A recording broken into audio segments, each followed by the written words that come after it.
I'm Charlotte McLeod with investingnews.com, and here today with me is Rudi Fronk, co-founder and CEO of Seabridge Gold. Thank you so much for being here. Great to have you. It's a pleasure being here, Charlotte. Thank you. Yes, really nice to have you for the first time. And of course, we're here at the Rural Symposium, and we've made it a couple days in. So I wanted to start by asking about the conversations you've been having here, themes you've been hearing discussed, any key takeaways? Yeah, I view this as one of the highlights of my year, where I get to interact with people that made the conscious decision of investing their money in Seabridge. So there's a lot of interaction with shareholders that are either new or have been shareholders for a long time. So I think it's a fantastic week. Yeah, I think it's a great atmosphere, lots of good conversations. Since it's our first time talking, I want to start with a broad question about the gold market and ask you where you see us in the cycle right now. We think we're early innings yet. Obviously, the gold price has pulled back since the war started. We believe that the fundamentals for the gold market have not changed, led by continued interest by central banks in owning gold and buying more gold, central banks offloading treasuries in exchange for gold, and also just looking at the debt situation in the U.S. I think there's a big run and realization that having some gold is a good thing to do. It definitely feels that way. And I think people know there's all these positive underlying factors for gold, but we are in a bit of a price pullback right now. So what do you think is responsible for that? I think it's central banks that needed U.S. dollars to pay for energy because energy costs went so high. Central banks that wanted to protect their currencies in the currency markets. So I think there was some offloading of gold. That's what reserve currency for emergencies. And I think gold was used appropriately for that. But we talk a lot about the gold market on our website. We have for the 27 years I've run the company. We recently came out with a slide deck, The Case for Gold, looking at the 5 tailwinds for the gold market, and believe that. And we have actually made forecasts in that presentation that we believe by the end of the year, gold will be back through its all-time highs, and then a year from now, even $1,000 added onto that. Well, let's talk a little bit more about those tailwinds, because I think people are looking at what's happening right now and they wonder what will trigger that next leg higher. I think resolution of the conflict in Iran will be a big help. Just evidence that central banks are continuing to buy and add to their holdings. World Gold Council just did a recent survey on that, and I think 40% of central banks have indicated they intend to increase their gold reserves, which will be positive for gold. So you mentioned gold price this year. We can get back to those all-time highs. In the long term, what are you looking at for the metal? We believe that gold will comfortably go through $10,000 an ounce in the next 3 to 5 years.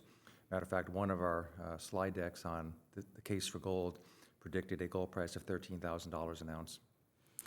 Well, I think that's certainly reasonable within the conference here. I want to talk about copper as well. So you, at your project, which we will get into, you've got gold, but also a major copper component.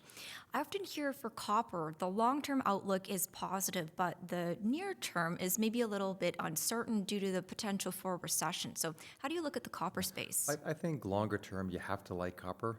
Yeah. The demand for copper continues to grow. These data centers require a lot of copper. Renewable energy requires a lot of copper.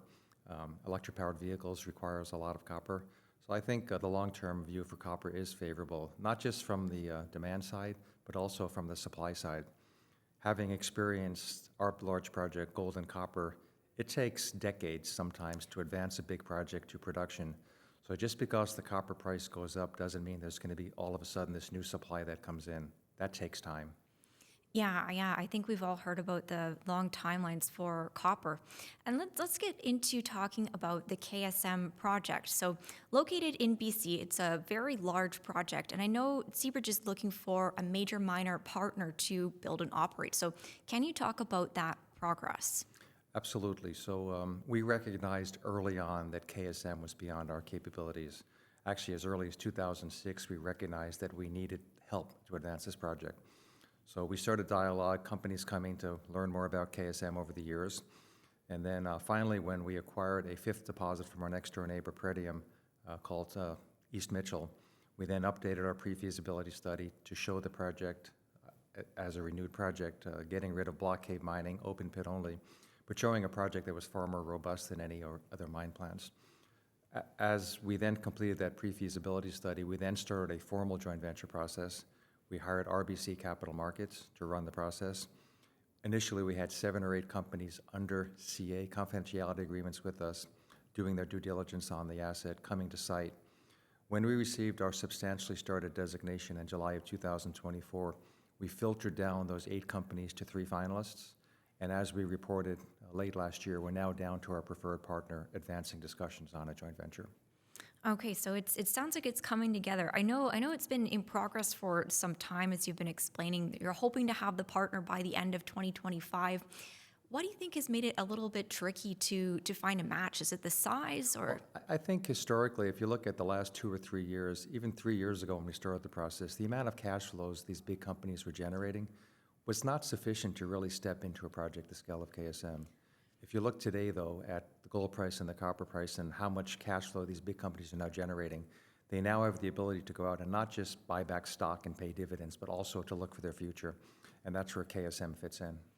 Yeah, we do hear a lot about how the major miners need to be refilling their pipelines, and they seem to be doing it via M&A and partnerships versus their own exploration. Do you think that's a trend that will continue in the space? I believe so. I think if the gold price does what we expect it to do, we're going to see a big pickup in M&A, and that only helps us with our transaction. Yeah, absolutely.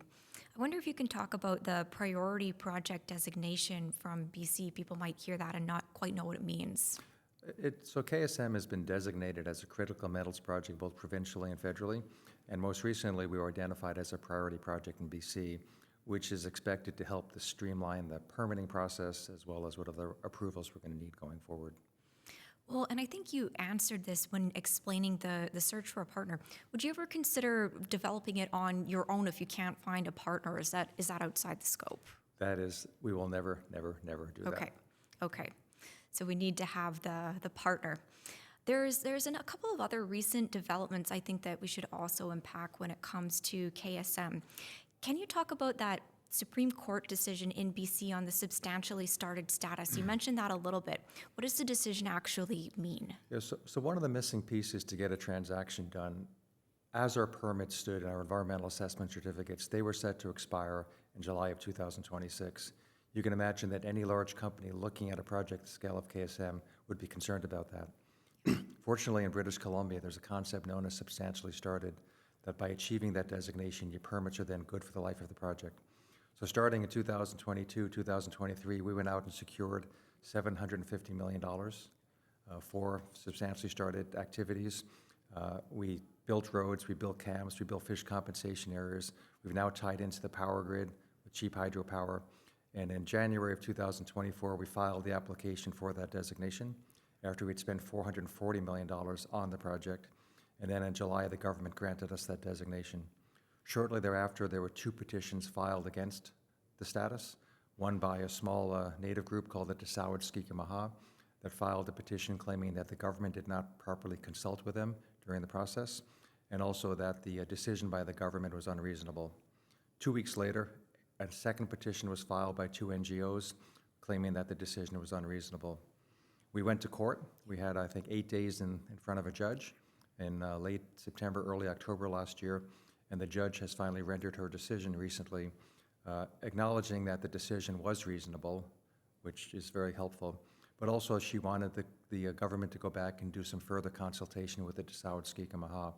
So that is now in process. The Tsawwats'kikimah'a has 90 days to provide in writing why they believe that decision was inappropriate.